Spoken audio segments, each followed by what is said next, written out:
क्षमा प्रार्थी महसूस करते हुए फूमो ने वांग वेनफेंग और अन्य लोगों के लिए मो परिवार तंत्र तैयार किया।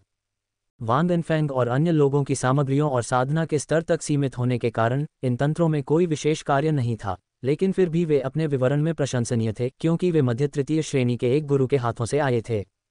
5 दिन बाद किंगफे एज को केंद्र बनाकर 700 मील से भी ज्यादा के दायरे में लंबे समय से दबे हुए अंतर्विरोध आखिरकार चरम पर पहुंच गए।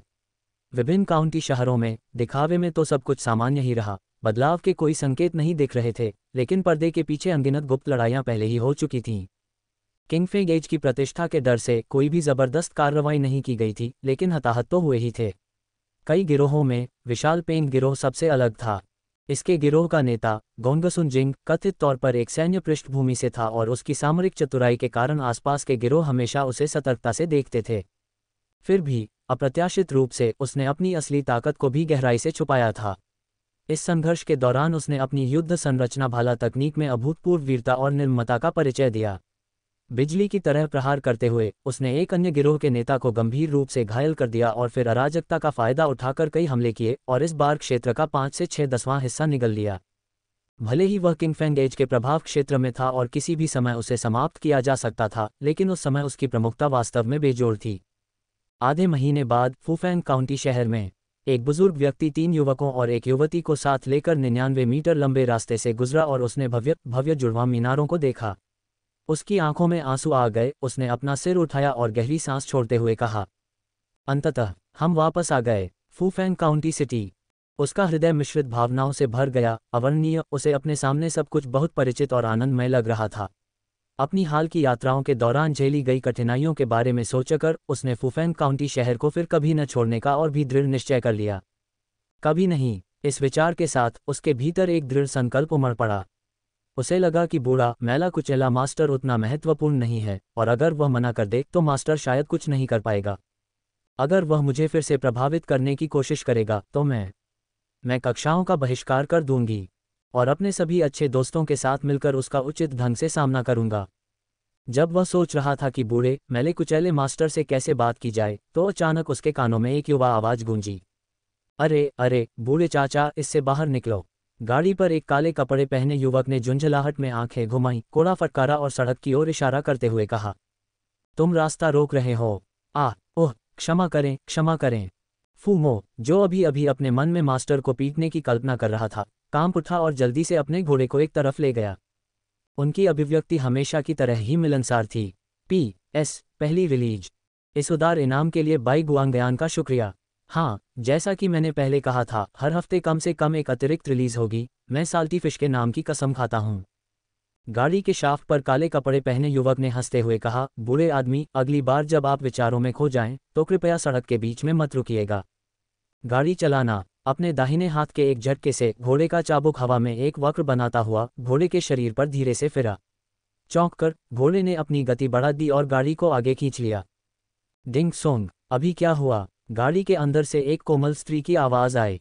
एक नाजुक सफेद हाथ ने हल्के नीले रेशमी पर्दे को उठाया, जिससे उसका आधा गाल दिखाई दिया। स्नेह भरी आंखों से फिरोजी रंग के वस्त्र पहने उसका हाव भाव असाधारण था, मानो इस दुनिया की न हो। काले कपड़े पहने युवक खिलखिलाकर हंसा, लेकिन पीछे मुड़कर नहीं देखा, बस इतना ही कहा, कुछ नहीं। एक बूढ़ा आदमी गहरी सोच में डूबा हुआ सड़क के बीच में खड़ा था, इसलिए हम रुक गए। बाहर तेज हवा चल रही है, मालकिन, कृपया दरवाजे का पर्दा नीचे कर दीजिए। महिला ने सिर हिलाया, हल्के नीले रेशमी पर्दे को नीचे किया और एक और आंख की झलक देखी, जो बेजोड़ जैद की चमक से चमक रही थी और हरी भरी रोशनी बिखेर रही थी। पूरा चेहरा कोहरे में फूलों को देखने जैसा धुंधला था, अस्पष्ट लेकिन झलकती आकृति काफी कोमल थी, जो अत्यधिक सुंदरता का संकेत दे रही थी। युवक ने फिर अपना कोड़ा उठाया और धीरे से पुकारा। उत्साही घोड़ा हिनहिनाया और उसके खुरों के नीचे बादल और धुंध उठते प्रतीत हुए, क्योंकि उसकी गति कई पायदान बढ़ गई। फिर भी गाड़ी उल्लेखनीय रूप से स्थिर रही, तेजी से दूर चली गई और फूफेंग काउंटी शहर के विशाल विस्तार के बीच गायब हो गई। वांग वेनफेंग और अन्य लोगों को, जाहिर है, उस युवक और युवती के बीच हुई बातचीत के बारे में कुछ पता नहीं था। आखिरकार फूफेंग काउंटी शहर लौटकर सभी को सुकून का एहसास हुआ, यहाँ तक कि जू किनशून के चेहरे पर भी एक सुस्ती सी दिख रही थी जब वे सभी फूफेंग अकादमी की ओर चल पड़े। वे जून के आरंभ में फूफेंग काउंटी शहर से निकले थे जब मौसम गर्म था, लेकिन अब वे जुलाई में प्रवेश कर चुके थे। कविता की पुस्तक कहती है, जुलाई में आग बहती है। बड़े तारों के पश्चिम की ओर बढ़ने से ग्रीष्म ऋतु के स्थान पर शरद ऋतु आ जाती है, जिससे हवा ठंडी हो जाती है। लेकिन बदलते मौसम के बावजूद फुफेंग काउंटी शहर हमेशा की तरह बना रहा और फुफेंग अकादमी अपने मूल स्थान पर चुपचाप खड़ी रही और दुनिया को बदलते हुए देखती रही। अकादमी में कदम रखने से पहले वान दिनफेंग ने पश्चिम की ओर देखा। 100 झांग ऊंचा टावर उसकी नज़रों के सामने ऊंचा खड़ा था, जिसके छज्जे के नीचे सुनहरी घंटियां और लाल रेशमी कपड़े लटक रहे थे और हवा में लहरा रहे थे। दिशा के कारण वह फू अक्षर वाला दूसरा हिस्सा नहीं देख पा रहा था, लेकिन उसकी भव्यता कम नहीं हुई थी। महान किन के फुफेंग फू चरित्र टॉवर। वान दिनफेंग ने थोड़ा आंखें सिकुड़ी और उसके मन में उसे फिर से किंगफेंग एज का वह समय याद आ गया जब वरिष्ठ जियूजिजाई ने एक हाथ में एक विशाल शराब का बर्तन पकड़ा था और दूसरे हाथ से उसने 3 उंगलियां फैलाकर उन्हें गंभीरता से अपने सामने लहराया था।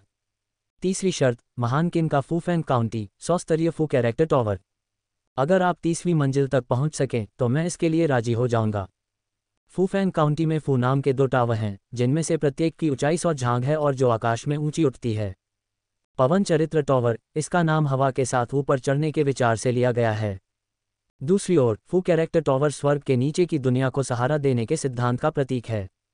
अपनी यात्राओं के दौरान वह अक्सर सोचता था कि फू कैरेक्टर टॉवर के अंदर क्या हो सकता है। महान किन की इस दुनिया को क्या सहारा दे सकता है। बेली फैंग पहले से ही उसे बुला रहा था। वान दिनफेंग ने अपनी आंखें बंद कर लीं, मन के भटकावों को एक तरफ रख दिया, मुड़ा और विशाल फू कैरेक्टर टॉवर की ओर देखे बिना ही फुफेंग अकादमी में प्रवेश कर गया। उसके कदम स्थिर थे, बिना किसी लालसा के।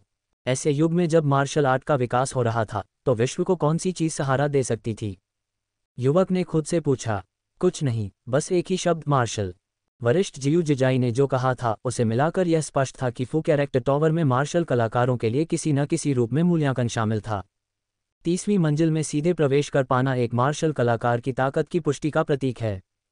यदि यह किंगफेंग एज के मिशन से पहले होता तो वह कुछ हद तक उत्सुक हो सकता था, खुद देखना चाहता था कि वह कितना मजबूत हो गया है। महान किन फुफेंग की नींव की गहराई को देखना चाहता था और अपनी क्षमताओं की सीमा को समझना चाहता था, लेकिन अब उसके मन में ऐसे विचार नहीं थे। 1 महीने की छोटी सी अवधि में ही वह हजारों मील की दूरी तय कर मौत के पंजे से बच निकला। उन्होंने अपने हृदय में भय के साथ 7वीं श्रेणी के मार्शल आर्टिस्टों का सामना किया था। उन्होंने तलवार संत की गहन और अप्रत्याशित तलवारबाजी का भी अनुभव किया था। सफ़ेद वस्त्र पहने युवती को अपनी तलवार चलाते और स्पष्ट सीटी बजाते देखा था, जिससे सैकड़ों तलवारें लंबी, स्पष्ट प्रतिध्वनि में गूंजती थीं। उन्होंने जियूजिजाई, एक उच्च तृतीय श्रेणी ग्रैंडमास्टर को सहजता से एक चाल चलते देखा था। उनकी मार्शल आर्ट साधना अथाह थी। उसने विद्वान को रक्त कृपाण के साथ एक ताबूत ले जाते हुए देखा था और महान बुजुर्ग को शराब पीने के लिए अपनी आस्तीन लहराते हुए लापरवाही से अपनी उंगली हिलाते हुए देखा था। और इसके साथ ही उसने 3000 मील तक आकाश और बादलों की चमक को नष्ट कर दिया। 1 साल पहले ग्रेट लियांग गांव में उसने अभी अभी अपनी साधना शुरू की थी। ध्यान में बैठकर अमृत पीता था, आंतरिक शक्ति का अभ्यास करता था, 1000 पाउंड का वजन उठाता था और अपनी मुट्ठियों से पेड़ तोड़ता था। वह रोजाना लगन से अभ्यास करता था, खुद को मेहनती समझता था और मानता था कि शाओलिन चांगक्वान को एक अंतहीन चक्र तक सिद्ध करना और अपनी आंतरिक शक्ति को सभी नाड़ियों से प्रवाहित करने के लिए विकसित करना पहले से ही काफी कठिन था। उस समय उनकी नज़रों में ये ऊंची चोटियां लग रही थीं, लेकिन बड़ी मुश्किल से पहाड़ चढ़ने के बाद चोटी से उसे ऊंचे पहाड़ और ऊंचे बर्फीले मैदान, भाप छोड़ते बादल और उठती धुंध दिखाई दी, जो एक नई, भव्य और असीम दुनिया की झलक थी। जिस ऊंचे पहाड़ को वह पहले एक छोटी पहाड़ी समझ रहा था, वह बस एक छोटी पहाड़ी थी। रोमांच का अनुभव यहाँ पाएं। जियांगू के तूफान भयंकर हैं, जिम्मेदारी भारी है और रास्ता लंबा है। वान दिनफेंग ने अपने होठों को दबाया और अपने दिल में संकल्प लिया कि उसे फू कैरेक्टर टॉवर में फिर से प्रवेश करने से पहले 7वें रैंक के मार्शल आर्टिस्ट के पद तक साधना करनी होगी। अकादमी में प्रवेश करने के बाद वे लगभग 7-8 मिनट तक साथ साथ चले। मास्टर फू मो रुके, कुछ शब्द कहे ताकि वे बार बार उनके पास आएं, और फिर और इंतजार न कर पाने के कारण उन्होंने अपना शानदार घोड़ा संभाला और पूर्व की ओर चल पड़े। किंगफेंग एज का घोड़ा मूल रूप से प्रभावशाली था, उसके शरीर पर एक भी बाल नहीं था, मानो स्वर्गीय पर्वत की जमी हुई बर्फ हो। किंगफेंग एज के साधारण अनुयायी सुंदर महिलाओं और असाधारण घोड़ों के साथ दुनिया भर में घूमते थे, जो एक दूसरे की उपस्थिति को बढ़ाते थे, जो वास्तव में एक पूरक दृश्य था। लेकिन उस समय घोड़े के दोनों ओर मोटी भान की रस्सियां थीं जिन पर सामान लदा था, और एक बेढंगा बूढ़ा आदमी लगाम पकड़कर उसे खींच रहा था। पीछे से देखने पर वह आम परिवारों द्वारा जलावन ढोने के लिए इस्तेमाल किए जाने वाले घोड़ों से बिल्कुल अलग नहीं लग रहा था। वान दिनफेंग और बाकी लोगों ने फू मो को दूर जाते देखा और फिर अपने अपने रास्ते चले गए। तोबा यू और जुकिनशुंग अकादमी में अपने आवास पर लौट आए, जबकि बेली फैंग को अपने गुरु के पास जाना था। वांग इनफेंग सबसे पहले ग्रीन मैंडहॉर्स को अपने केबिन में ले गए, चरनी को बढ़िया चारा, सोयाबीन और अंडे से भर दिया, और फिर एल्डर रेन को ये रिपोर्ट देने के लिए विंड कैरेक्टर टॉवर की ओर चल पड़े कि किताबें पहुंचा दी गई हैं। अपने आसपास के दृश्यों को देखकर उसे पुरानी यादों और सुकून का एहसास हुआ। मैं वापस आ गया हूँ। फूफेन काउंटी शहर, महान जनरल की हवेली। सम्राट किन के आदेशानुसार फूफेन काउंटी को दबाने के लिए तैनात राज्यों के 72 स्तंभों में से एक यू वेंजे इस निवास पर था। वह हाथ में एक हथियार लिए भला चलाने की तकनीकों का अभ्यास कर रहा था। अपनी युद्ध कला साधना के स्तर के कारण उसे अब तकनीकों की बारीकियों की परवाह नहीं थी, वह बस अपनी मनचाही इच्छाओं का पालन कर रहा था। उसकी वीरता जियांगू के श्रेष्ठ युद्ध कौशल से कम नहीं थी। अचानक एक बख्तरबंद आदमी आंगन में आया। वह बाहर रुका, एक पैर पर घुटनों के बल बैठा, सलामी में मुट्ठी बांधी और आंखें नीची किए यू वेंजे की तरफ देखने की हिम्मत न जुटा पाया, बल्कि जोर से बोला। जनरल को रिपोर्ट करते हुए फूफेंग अकादमी का समूह काउंटी शहर लौट आया है, बिना किसी नुकसान के। इन शब्दों पर यू वेंजे की आंखें थोड़ी सिकुड़ गईं। PS, यह आज का दूसरा अपडेट है। उदार इनाम के लिए धीमे मछुआरे को धन्यवाद। मैं निश्चित रूप से अतिरिक्त अपडेट चिल्ला चुकाऊंगा।